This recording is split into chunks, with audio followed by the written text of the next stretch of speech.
오늘 이 새벽 시간 함께 읽을 하나님의 말씀 출애굽기 11장 5절에서 7절까지의 말씀입니다. 출애굽기 11장 5절에서 7절까지의 말씀 여러분들을 대표해 제가 읽도록 하겠습니다. 출애굽기 11장 5절 말씀부터 읽도록 하겠습니다. 애굽 땅에 있는 모든 처음 난 것은 왕 위에 앉아있는 바로의 장자로부터 맷돌 뒤에 있는 몸종의 장자와 모든 가축의 처음 난 것까지 죽으리니 애굽 온 땅에 전무후무한 큰 부르짖음이 있으리라.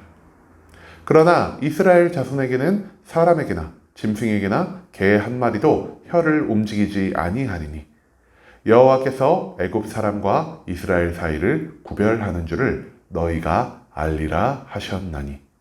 아멘. 오늘 이 시간 우리는 같은 경험, 다른 반응이라는 제목을 가지고 오늘 우리가 읽은 하나님의 말씀 함께 나누는 시간 갖도록 하겠습니다.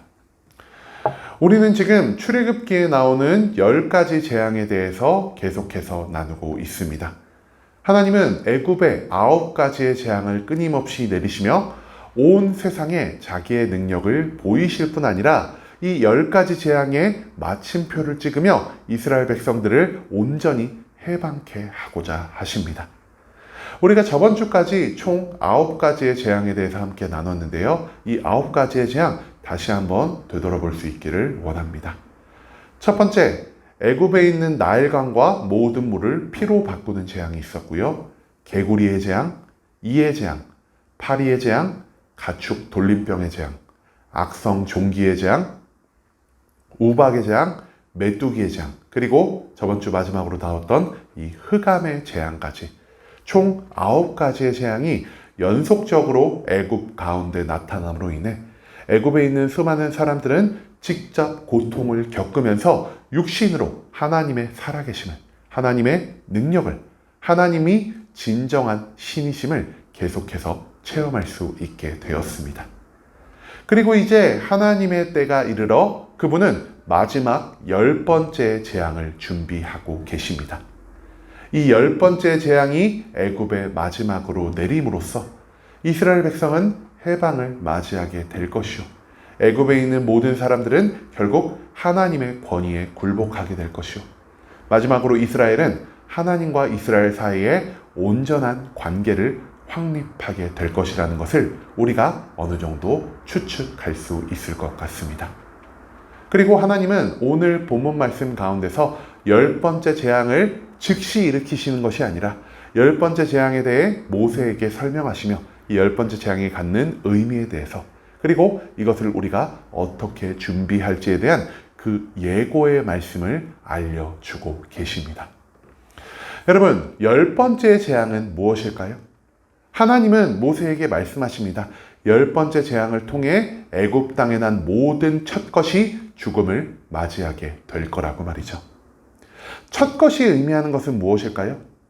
왕, 평민, 노예, 가축, 애굽에 속한 이 모든 상하와 남녀를 구분하지 않고 그 가족에게서, 그 무리에게서 태어난 첫것을 하나님께서 죽이겠다고 명령하시는 것이 바로 이 10번째 재앙이라 할 수 있겠습니다. 여러분, 그리고 이 재앙으로 인해서 애굽에 있는 모든 사람들은 이전에도 이후에도 경험하지 못했던 엄청난 고통과 절망을 느끼게 될 것이라는 것 또한 하나님은 오늘 모세에게 알려주고 계십니다. 이 10번째 재앙이 조금 특별한 것은요, 이전까지의 재앙은 단순히 생명을 건드리는 것이 아니라 생명 이외의 것들을 건드렸지만 이 10번째 재앙은 하나님께서 인간에게 허락하신 생명을 직접적으로 건드셨다라는 데에 특별한 의미가 있다라 할 수 있겠습니다. 이전까지의 재앙은 단순히 주변의 환경 변화를 통해 인간에게 스트레스를 주는 재앙이었고요. 이전까지의 재앙은 인간 육신의 고통을 만들어서 인간을 괴롭게 하는 재앙들이었습니다. 또한 이전까지의 재앙은 주변에 있는 인간의 재물들을 마구 파괴시키고 소멸시킴으로 인해서 사람들의 마음에 고통을 주는 종류의 재앙들이라 할 수 있겠습니다. 하지만 이 10번째 재앙은 무엇이냐? 하나님이 직접적으로 사람의 생명을 거두어 가시는 재앙이라는 것이죠. 여러분, 사람의 스트레스는요, 시간이 지나고 그 일이 잊혀지면은 점점 회복될 수가 있는 것입니다. 육신의 상처 어떻습니까? 육신의 상처 또한 좋은 약을 쓰고 시간이 흘러 인간의 육신이 자체적으로 치유력을 발휘한다면 조금씩 사라질 수가 있는 것입니다. 재물의 손괴, 분명 마음이 아픈 일이죠. 하지만 우리가 열심히 일하고 시간이 흐르면서 이 재물을 우리가 조금씩 회복해 나간다면 언젠가 우리가 과거 가졌었던 그 재물들을 다시 얻을 수 있게 될 것입니다. 하지만 생명은 어떻습니까? 생명은요, 한번 사라지면은 도무지 복구할 수가 없는 것입니다.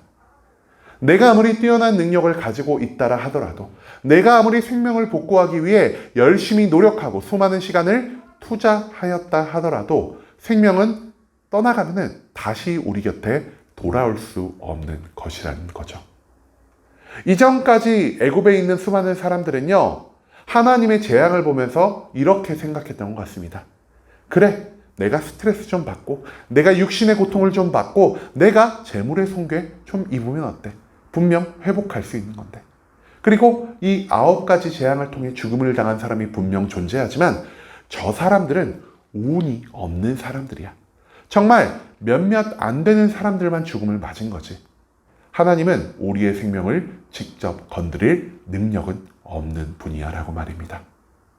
애굽 사람들의 이러한 생각을 완전히 변화시키기 위해서 하나님은 이제 그들의 생명을 직접 거두어 가시며, 하나님이 이 세상의 모든 자연 환경만 다스리시는 것이 아니라 하나님이 이 세상의 모든 것에 직접 영향력을 미칠 수 있는, 심지어 사람의 생명까지도 좌지우지할 수 있는 놀라운 능력의 하나님이란 것을 경험할 수 있게 되었습니다.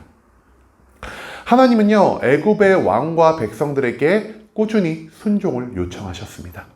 하지만 애굽에 있는 수많은 사람들은요, 하나님의 능력을 직접 경험했음에도 불구하고 수많은 고통을 통해서 하나님이 진정한 신이라는 것을 계속해서 조금씩 알아갔음에도 불구하고 하나님께 순종하지 않고 오직 자기 만족과 유익을 위해 이스라엘 백성들을 해방시키지 않는 모습을 보이고 있습니다. 하지만 하나님을 무시하며 살아가던 이 애굽 백성들은요, 결국 하나님의 마지막 재앙, 생명을 걷어가시는 이 재앙으로 인해 결국 죽음이라는 결말을 맞이하게 되었다는 것, 그것을 우리가 이 본문 말씀을 통해서 찾아내야만 한다는 것이죠.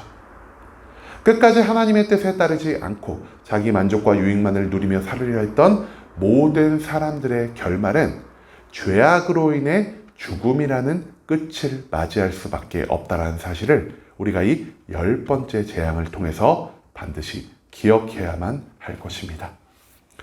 여러분, 그런데요, 이 10번째 재앙 가운데서 고통과 괴로움을 경험하지 않고 오히려 하나님에 대한 감사와 기쁨을 누리며 살았던 종류의 사람들이 있습니다. 그 사람들이 누구냐? 바로 이스라엘 백성이라 할 수 있다는 것이죠. 하나님은요, 이 세상에 이스라엘 백성도 경험할 수 있고 애굽 백성도 경험할 수 있는 똑같은 재앙을 내려주셨습니다. 하지만 이스라엘 백성들은 하나님 앞에 어떤 모습을 보였죠? 그들은 하나님을 믿고 하나님을 의지하며 하나님 편에 서서 하나님이 명령하신 모든 말씀에 순종하며 살아가는 모습을 보였습니다. 하지만 애굽 백성은 앞서 언급드린 것처럼 하나님의 능력을 경험하고 하나님의 능력을 눈으로 직접 봤음에도 불구하고 그 모든 명령에 순종하지 않고 하나님 편에 서지 않으며 오직 자기의 만족과 유익을 추구하며 살아갔다는 사실을 우리가 또한 구별할 수 있기를 소망합니다. 그렇기 때문에 이스라엘 백성들은요, 하나님이 내리는 이 10번째 재앙 가운데서 아무런 고통과 괴로움과 절망을 느끼지 않았습니다. 애굽에 있는 수많은 사람들이 이 10번째 재앙으로 인해서 유례 없던 어마어마한 고통과 절망을 느끼고 있었음에도 불구하고 이스라엘 백성들은 오히려 그 고통을, 그 재앙을 바라보면서 하나님, 내가 믿고 의지하는 그 하나님이 진짜 이 세상의 유일한 신이구나. 내가 믿고 의지하던 하나님이 내가 순종의 모습을 보이니까 진짜 나에게서 모든 재앙을 물러가게 하시고 나를 이 애굽의 노예 생활 가운데서 해방시키시는 놀라운 능력을 보이셨구나라는 이 모든 것들을 이스라엘 백성은 직접 체험할 수 있게 되었다는 것이죠. 10번째 재앙은 애굽에 살아가는 모든 백성들에게 있어서는 고통과 괴로움과 절망이 될 수 있었지만 오히려 그곳에 살아가는 이스라엘 백성들에게는 누구와도 비교할 수 없는 기쁨과 즐거움과 평안을 허락해 주는 시간이 되었다는 사실을 우리가 또한 오늘 말씀 가운데서 발견해야만 할 것입니다. 하나님은 분명 똑같은 현상을 이스라엘 백성에게도 애굽 백성에게도 보여주셨습니다. 그럼에도 불구하고 완벽하게 다른 반응이 그들 가운데서 나타날 수 있었던 그 이유가 무엇입니까? 이스라엘 백성들은 하나님의 편에 선 자들이었고 애굽에 있는 수많은 백성들은 하나님의 반대편에 선 자들이었다는 것, 그것을 우리가 오늘 말씀 가운데서 절대 잊지 말아야 할 것입니다. 하나님은요, 이 세상의 모든 것들을 온전히 다스리시고 이 세상의 모든 것들을 자기의 마음대로 주관하실 수 있는 분이십니다. 그렇기 때문에 하나님의 편에 서 있는 자들, 하나님과 같은 마음을 가지고 하나님의 모든 말씀에 순종하며 하나님의 뜻대로 살아가는 자들에게 있어서 이 세상의 변화라는 물결은 오히려 우리의 뒤를 밀어주고 오히려 우리에게 유익한 것들, 기쁘고 행복하고 평안한 것들을 만들어 줄 수 있을 것입니다. 하지만 우리가 하나님의 능력의 정면으로 대항하여 하나님의 반대편에 선 자들은 어떻습니까?